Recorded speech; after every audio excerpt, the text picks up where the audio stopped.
코에 난 작은 점,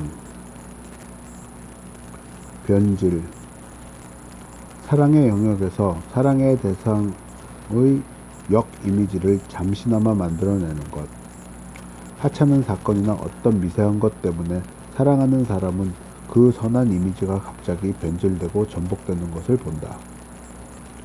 1. 로이스 브루크가 매장된 지 5년 후 사람들이 그 시신을 다시 파내었을 때 그것은 아무런 흠도 없이 그전 그대로였다. 그러나 거기에는 코에 아주 조그만 점이란 가벼운 흔적이 있었다. 그렇다 하더라도 그것은 어떤 부패의 흔적이었다. 그 사람의 완벽한 얼굴, 마치 방부제를 바른 듯한 얼굴에서 나는 갑자기 어떤 부패의 점을 인지한다. 그 점은 아주 미세한 것이다. 한마디의 말, 몸짓, 물건, 옷 등 내가 한 번도 의심해 본 적 없는 곳에서 솟아나와 사랑의 대상을 갑작스레 비속한 세계로 미끄러매는 어떤 엉뚱한 것. 내가 그렇게도 경건하게 그 우아함과 독창성을 찬미하던 그 사람도 결국 한 평범한 사람에 지나지 않는단 말인가?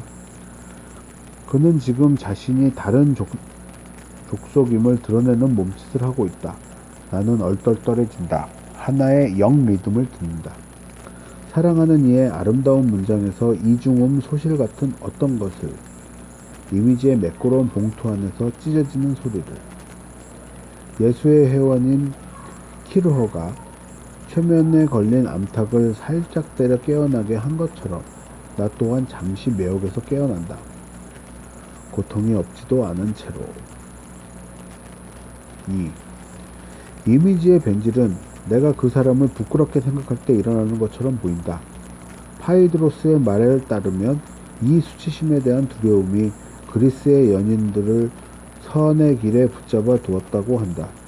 각자는 서로 상대방의 시선 아래서 스스로의 이미지를 감시해야 했으므로. 그런데 수치심은 예 속에서 온다. 나의 통찰력 또는 정신착락만이 간파할 수 있는 어떤 하찮은 일로 해서 그 사람이 갑자기 그 자체가 노예근성인 어떤 신급에 예속되어 있는 것처럼 보인다. 그는 자신의 베일을 벗고 노출되고 사진 용어를 빌리면 현상된다.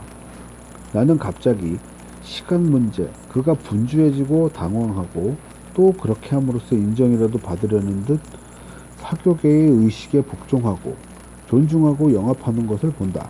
왜냐하면 나쁜 이미지란 사악한 이미지가 아닌 비열한 이미지이기 때문이다. 그것은 내게 세속적 진부함 속에 붙잡혀 있는 그 사람을 보여준다.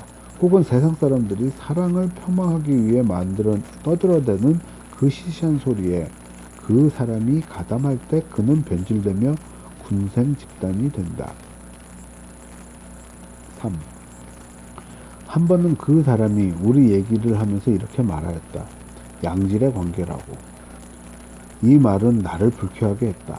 그것은 외부로부터 불쑥 나타나 우리 관계의 특이함을 관례적인 서식에 의해 진부한 것으로 만들어버리는 것이었다. 대체로 그 사람이 변질되는 것은 언어에 의해서이다. 그가 한마디 다른 말을 하면 하나의 완전히 다른 세계가, 즉 그 사람의 세계가 협박하듯 윙윙거리는 것이 들린다. 알베르틴이 어쩌다 항아리를 깨뜨리게 하다 란 저속한 표현을 사용하자 플루스트의 화자는 놀라 자빠진다. 그가 그토록 두려워하던 레즈비언들의 집단이 그 천박한 게임의 무리가 단번에 폭로되었기 때문이다. 언어의 열쇠 구멍으로 전 장면이 드러난 것이다. 말이란 가장 격렬한 변질을 일으키는 미세한 화학 물질이다. 오랫동안 내 스스로의 담론의 누에고치 안에 미끄러매어 두었던 그 사람이 이제 자기도 모르게 새어나온 말 한마디로 그가 빌릴 수 있는, 따라서 타인들이 그에게 빌려주는 언어를 들려주는 것이다. 4. 또 때로는 그 사람이 어떤 욕망에 예속된 것처럼 보인다. 그러면 그때 그의 오점이 되는 것은 내 눈에 하나의 형성된 혹은 명명된, 제시된 목적이 있는 그런 욕망이 아니라 그 경우 나는 단지 질투만 하면 되겠지만 그 자신도 의식 못하는 나만이 간파할 수 있는 하나의 태어나는 욕망의 싹틈이다. 나는 그가 대화 중에 흥분하거나 한꺼번에 여러 가지를 지나치게 많은 일을 하는 것을 본다. 또는 제3자를 유혹하는 일이 그에게 달려있기라도 한 듯 이 제3자에 대해 구걸하는 입장에 있는 것을 본다. 이런저런 모임을 잘 관찰해 보면 당신은 거기서 보다 우호적이고 보다 다정하며 보다 영합적인 관계를 유지하려고 이런 다른 사람에게 정신 팔려 있는 한 주체를 보게 될 것이다. 나는 그 사람을 기습한다. 말하자면 자아팽창 중인 그를 현장에서 목격한다. 사드가 머리에 격앙. 나는 그의 눈에서 정액이 발산되는 것을 보았다. 라고 명명했을지도 모르는 것과 그리 거리가 멀지 않는 존재의 광란을 인지한다. 그리하여 간청받은 상대방이 같은 방법으로 응답이라도 하는 시에는 그 장면은 우스꽝스러워진다. 두 마리의 공작새가 꼬리를 부채처럼 펼치며 서로를 유혹하는 모습이 연상된다. 이미지는 부패한 것이다. 왜냐하면 내가 갑자기 목격하는 사람은 어떤 사람?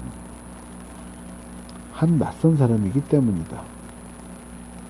이와 마찬가지로 비스크라를 출발하는 기차 안에서 알제리의 어린 학생들과 숨가쁘게 헐떡거리며 노닥거리는 지드의 모습은 책을 읽고 있는 척하는 그의 부인 앞에서는 마치 범죄자나 미치광이 같아 보였다. 나의 욕망이 아닌 다른 욕망은 모두 미친 것이 아닐까? 5. 연인의 담론은 일반적으로 이미지에 밀착된 매끄러운 봉투이거나 사랑의 대상을 감싸주는 부드러운 장갑이다. 그것은 헌신이고 전통적인 담론이다.